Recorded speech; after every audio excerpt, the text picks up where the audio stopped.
Hi friends, और temple of English में आपका हार्दिक स्वागत है। आज की वीडियो में हम लोग सीखेंगे पास्ट इंडेफिनिट टेंस के बारे में। पास्ट इंडेफिनिट टेंस, जिसको हिंदी में बोलते हैं अनिश्चित भूतकाल। अनिश्चित भूतकाल। पहले हम इसकी पहचान देखेंगे, उसके बाद एक्सरसाइज देखेंगे रूल्स के साथ। तो इसकी पहचान क्या होती है वो देख लेते हैं। इसकी पहचान होती है जिन हिंदी वाक्यों के क्रियाओं के अंत में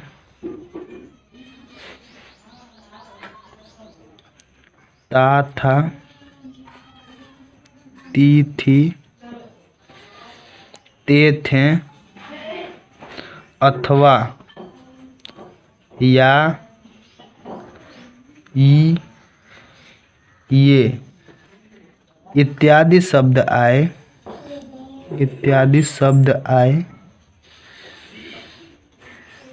तो वह वाक्य पास्ट इंडेफिनिट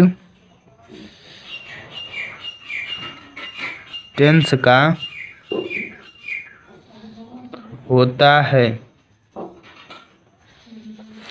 ये तो हो गई इसकी पहचान। अब इसके आगे देखते हैं। इसकी सहायक क्रिया डिड होती है,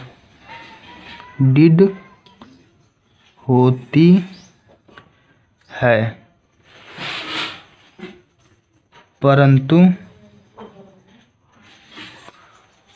अफर्मेटिव सेंटेंस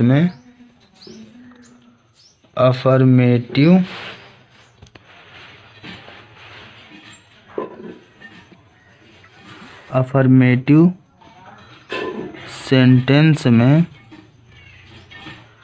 सेंटेंस में डिड का यूज नहीं होता है। इस बात का बिल्कुल ध्यान रखिएगा। अफर्मेटिव सेंटेंस में डिड का यूज नहीं होता है।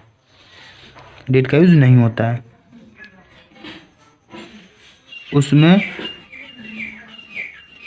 वर्ब की सेकेंड फॉर्म लगाते हैं। यहाँ तक तो बात हो गई पहचान और हेल्पिंग वर्ब की। अब हम लोग देखेंगे अफर्मेटिव सेंटेंस से अफर्मेटिव सेंटेंस होता क्या है और इसके रूल्स क्या क्या होते हैं। अफर्मेटिव या सिंपल सेंटेंस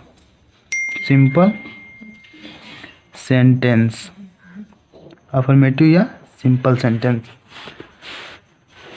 इसको पहचानते कैसे, तो देखिए इसमें शुरू में क्या और बीच में नहीं शब्द नहीं आता है। जिसमें नहीं आएगा उसमें वो अफर्मेटिव सेंटेंस कहलाएगा। इसका रूल्स होता है, रूल्स देख लीजिए। पहले हम लिखते हैं सब्जेक्ट, उसके बाद वर्ब की सेकेंड फॉर्म, उसके बाद ऑब्जेक्ट, फुल स्टॉप। जैसे राधा गीत गाती थी।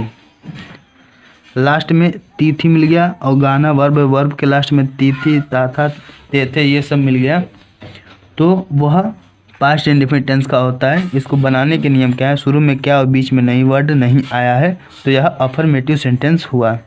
तो पहले हम क्या लिखेंगे, इसके लिए रूल्स होता है पहले सब्जेक्ट यानी राधा, उसके बाद वर्ब की सेकेंड फॉर्म, गाना का सेकेंड फॉर्म होता है संग और सॉन्ग हो गया। ये तो हो गया पहला एग्जाम्पल। दूसरा एग्जाम्पल देखते हैं। जैसे मोहन किताब पढ़ा, यहाँ पे या ये इत्यादि शब्द आता है, वो भी पास्ट इंडेफिनिट में माना जाता है। और इसमें शुरू में क्या बीच में नए शब्द नहीं आया, इसलिए यह अफर्मेटिव सेंटेंस है। तो इसको बनाने के नियम क्या होते हैं? पहले सब्जेक्ट यानी मोहन, उसके बाद किताब पढ़ना, रीड की सेकेंड फॉर्म भी रीड होती है, और उसके बाद ऑब्जेक्ट द बुक। ये तो हो गया अफर्मेटिव सेंटेंस। अब इसके बाद देखते हैं निगेटिव सेंटेंस। अब निगेटिव सेंटेंस से डिड का यूज शुरू हो जाता है। निगेटिव सेंटेंस, इसका रूल्स होता है, rules subject plus did plus not, उसके बाद वर्ब, उसके बाद ऑब्जेक्ट, फुल स्टॉप। हाँ, तो हम लोगों ने निगेटिव का रूल्स देख लिया था। अब इसके लिए एग्जाम्पल देखते हैं। तो एग्जाम्पल देखिए होता क्या है। एग्जाम्पल हम लगाते हैं, राम प्रतिदिन स्नान नहीं करता था। तो जो रूल्स बताए थे उसमें पहले सब्जेक्ट था, तो पहले सब्जेक्ट हमने लिख लिया राम, उसके तुरंत बाद था डिड, उसके बाद नॉट। अब वर्ब लगाएंगे तो वर्ब है स्नान करना, यानी BATHE, बात।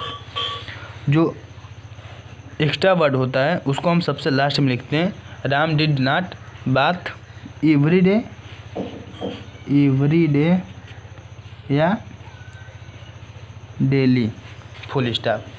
इतना हो गया। इसके बाद आता है इंटेरोगेटिव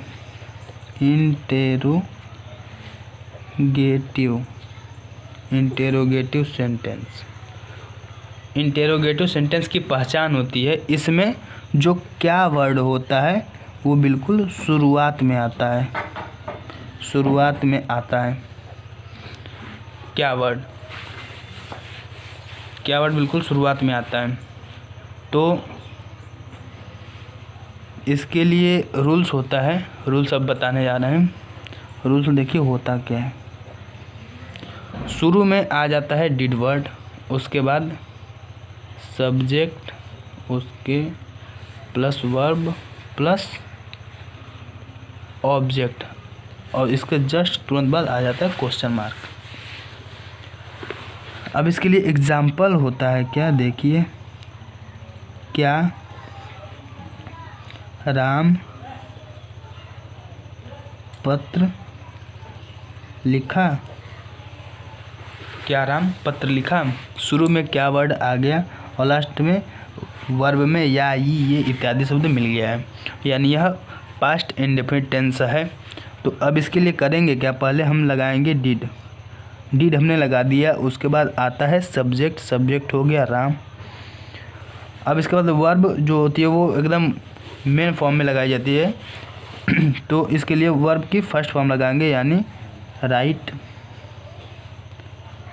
अ लेटर, क्वेश्चन मार्क। ये हो गया इंटेरोगेटिव। ये रूल आप लोग याद रख लीजिएगा, ये इंटेरोगेटिव का रूल है।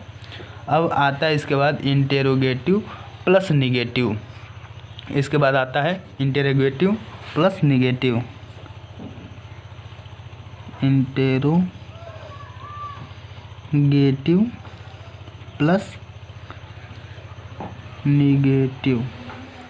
इसके लिए पहचान क्या है, पहले देखिए। शुरुआत में तो क्या मिलेगा, शुरुआत में क्या वर्ड, शुरुआत में, और बीच में नहीं वर्ड मिलेगा। शुरुआत में क्या मिलेगा और बीच में नहीं वर्ड मिलेगा। जैसे क्या राम प्रतिदिन बाजार नहीं जाता था। शुरू में क्या और बीच में नहीं वर्ड मिल गया, क्रिया में था मिल गया, यानी यह पास्ट इंडेफिनिट टेंस का इंटेरोगेटिव प्लस निगेटिव सेंटेंस है। इसके लिए रूल होता है क्या, देखिए रूल हम बताएं। पहले रूल देखिए, पहले हम लगाते हैं डिड, उसके तुरंत बाद subject plus not plus verb plus object और क्वेश्चन मार्क। तो इसको सॉल्व कैसे करेंगे, पहले हम लगा देंगे डिड, फिर सब्जेक्ट नॉट वर्ब, बाजार जाना गो टू मार्केट, एवरीडे या डेली, एवरीडे या डेली, क्वेश्चन मार्क। ये तो हो गया।